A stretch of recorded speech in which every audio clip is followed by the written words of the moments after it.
আসসালামু আলাইকুম। কি অবস্থা সবার? আজকে গ্রামে প্রথমবারের মতো মোটো ব্লগ করব।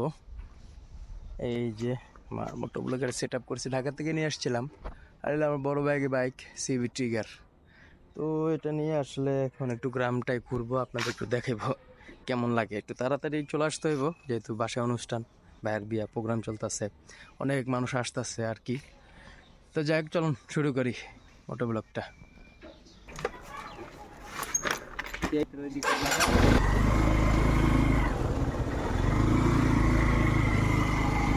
দেখছি এই ফার্স্ট টাইম আমার গ্রামে মোটো ব্লগ করা।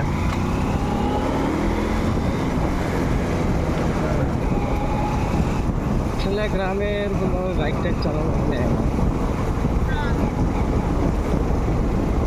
এখন দেখছি আসলে বের হয়েছি, দেখছি যাওয়া যায়, আমি এখন কোনো চিনি না। এই প্রথম বের হইলাম, কই কি যাবো না যাবো। আমার একটা ভাই আছে, আমার ক্যামেরা আসলে দেয় যে কি হয়েছে না হয়েছে, কি করতেছে না করতেছে। আমার তো আসলে এই সেটআপটা দেখো।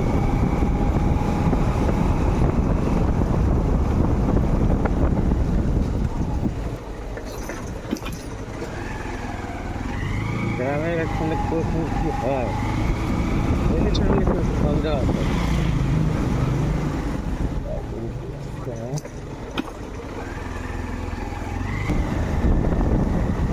এখন যাচ্ছে হলো আপনার আমাদের বানেশ্বর যে গ্রামটা আছে, এটা দক্ষিণ পাড়া বলে আর কি গ্রামটা। আমি ঢাকা থেকে সেটা করে নিয়ে আসছি, এখন মোটো ব্লগ করবো। আমার হেলমেটটা আনি নেই, এই যে হেলমেটটা একটু প্রবলেম হতেছে আমার। তো সিবি ট্রিগার নিয়ে বেরোইছি, আমার বড় ভাইয়ের বাইক এটা। তো এই বাইকটা প্রায় অনেক বছর ধরে মানে আমাদের কাপি আছে, মানে আমার চালাইছে আমার বড় ভাই। সে দীর্ঘদিন এই বাইকটা চালাইছে, তারপরে তার ছোটো ভাই চালাইতেছে। এই বাইকটা খুবই একটা স্মুথ বাইক, এখনো বোঝাই যায় না যে এই বাইকটার মানে এতদিন হয়ে গেছে। এই যে দেখুন, মানে একটা সুন্দর আমরা যখনই আসি তখন এই গ্রামে মানে এই রাস্তাটা আসবোই। এখন তো দেখতেছি একটু ভাঙা ঠিক হয়ে গেছে। আমার প্রবলেম করতেছে। অসাধারণ অসাধারণ একটা রাস্তা। এখানে আসলে মনটা ভালো লাগে। মানে বিকেল টাইম আসলে এটা একদম অসাধারণ একটা লাগে। আর আমি সবসময় আমার এই গ্রামটা আমি বর্ষাকালে মানে খুব পছন্দ করি আমার এই গ্রামটা। এই যে দেখতেছেন যে দুই পাশে যে ধানি জায়গা, এই ধানি জায়গা বর্ষাকালে একদম পুরো ভিল হয়ে যায়, যার ফলে এই রাস্তাগুলো এত পরিমাণে সুন্দর লাগে আর এই পরিবেশটা এত সুন্দর লাগে। তো বর্ষাকালে ঠিকমতো আসা হয় না, ওই ঈদের টাইমে যদি একটু আসা হয়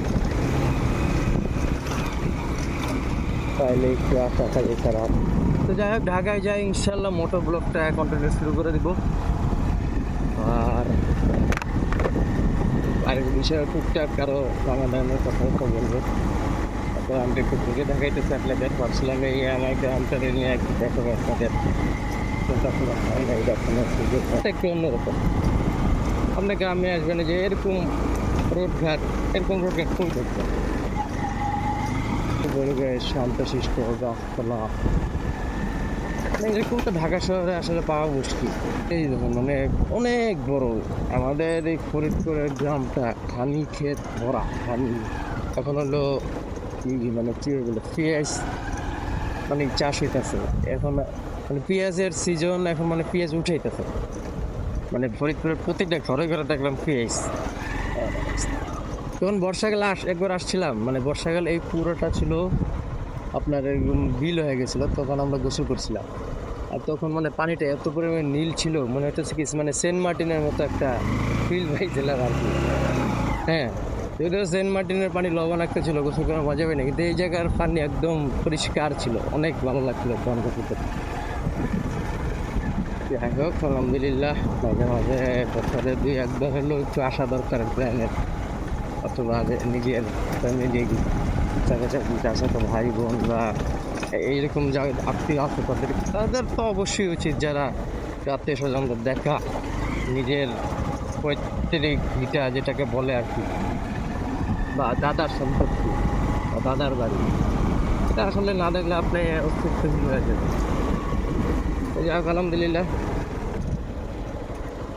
বেশি এখন বিকালের প্রবলেম, বিকালের দিকে যদি বের হই অনেক সুন্দর একটা জায়গা আছে,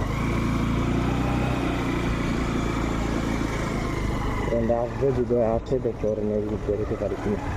গ্রামের রাস্তা একটা আবার প্রবলেমও আছে, হ্যাঁ, যতটা মজা লাগে মানে বাকি যদি আবার রিক্স অনেক, কারণ ফাঁকা রাস্তা থাকে। গ্রামে কিন্তু বাইক অ্যাক্সিডেন্ট সবচেয়ে বেশি হয়, মানে এইগুলো হলো ফাঁকা রাস্তা, আপনার নিরিবিলি যেমন পয়েন্টগুলো, লাইন পয়েন্ট অনেক বেশি থাকে, হ্যাঁ, বেপরোয়াভাবে গতি চালায়, ওই তখন দেখা যায় হয়তো বা মানে অ্যাক্সিডেন্ট একটু বেশি হয়। কিন্তু ঢাকার গাড়ি অনুযায়ী অ্যাক্সিডেন্ট মানে লোকালভাবে কম হয়।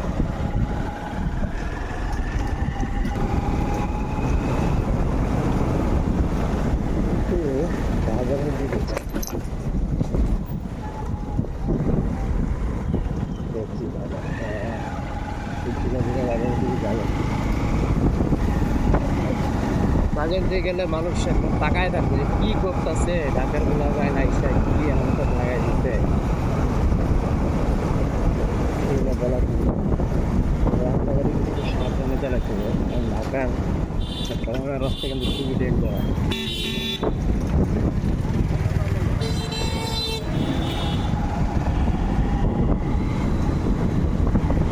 গ্রামের যে মেন রাস্তাটা আছে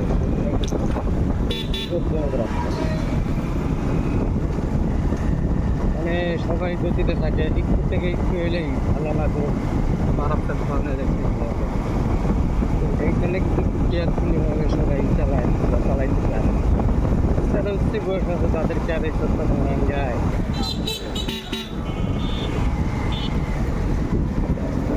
অনেক মানুষজন অনেক প্রায় থাকে,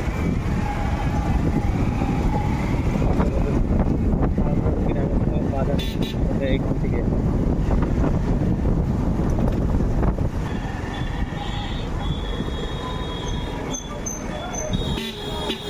দূর দূরান্ত থেকে আসলে এই বাজারের মানুষ আসতো, বাজার করতো, হাট বসে এখানে। প্রতি বৃহস্পতিবার হাট হয়, বাস স্ট্যান্ড আছে, আগে তো আমাদের বাস স্ট্যান্ড এখানে এসে দাঁড়াইতো, তারপরে যখন এই অন্য সাইডে হয়ে গেছে, অন্য সাইডে আসলাম যে আমার চলাফেরা করি, জায়গা আসলাম দেখলাম।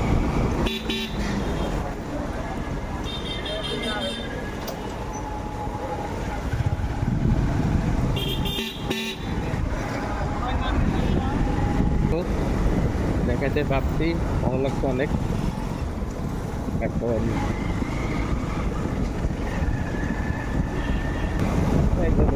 এই যে সন্ধ্যা হইলেই হলো সবাই আসে,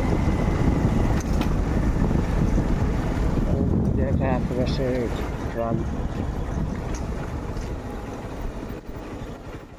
মানে এলো নদী, কুমারখালী নদী, বিশাল বড় এই নদী, পুরা ফরিদপুর জুড়ে আসলে এই নদী, যে দুই ভাগ, এটা হলো ফরিদপুর আর এই পাশে হলো গোপালগঞ্জ, এই যে হলো নদী। এখন কচুরিপানা ঘুরে গেছে, এই বছর আসলাম নদীতে আসলে গোসল করতে পারতেছি না, সাঁতার কাটতে পারতেছি না, একটা বিরক্ত লাগতেছে, এত পরিমাণে কচুরিপানা যে ভালো লাগতেছে না। তো যাই হোক, সমস্যা নাই, এখন বাসার দিকে যাই, একটা স্টেজ হবো, স্টেশন রেডি হচ্ছে সেজন্য সবাই চলে আসতো। এই গ্রামের বানেশ্বরী গ্রাম, বানেশ্বরী গ্রামের যে স্কুলটা, হাই স্কুল, এইটা হলো বানেশ্বরী স্কুল। মাঠটা আসলে অনেক বড়, কিন্তু প্রবলেমটা হচ্ছে এই মাঠের মাঝখানে রাস্তা দিয়ে দিছে, দেওয়ার অবশ্য কারণ আছে, এখনকার রাস্তা এখন আর মানে এলাকায় খেলার মতো খোলাফাইন নাই। আমরা যখন ছোটোবেলায় দেখতাম তখন কি সকাল কি বিকাল কি রাত সবসময় মানুষ থাকতো, খেলাধুলা করতো, নিজেরাও আইসা খেলতাম। এখন মানে খেলার মানুষই নেই, তো এই রাস্তাটা দেওয়াতে এক ধরনের যেমন মানে এই পুরো এলাকার উপকার হয়েছে, এখন খুব সহজেই আসা যাওয়া করা যায়। আর একটা খারাপ লাগার জিনিস হলো যে মাঠে মানুষ নাই, খোলা ব্যান্ডের খেলার জায়গাটা স্পেসটা কমে গেছে, কারণ এখন খেলাধুলার আর লোক নেই। যদি খেলাধুলার লোক থাকে তাহলে অবশ্যই এই জিনিসটা হয়তো না। বাসায় চলে আসছি, এটা হলো আমাদের বাসা। ভিডিওটা এখানে শেষ করতেছি। কেমন লাগলো অবশ্যই ভালোভাবে জানাইবা বন্ধুরা। আশা করি ভিডিওটা এখানে শেষ করলাম। আল্লাহ হাফেজ।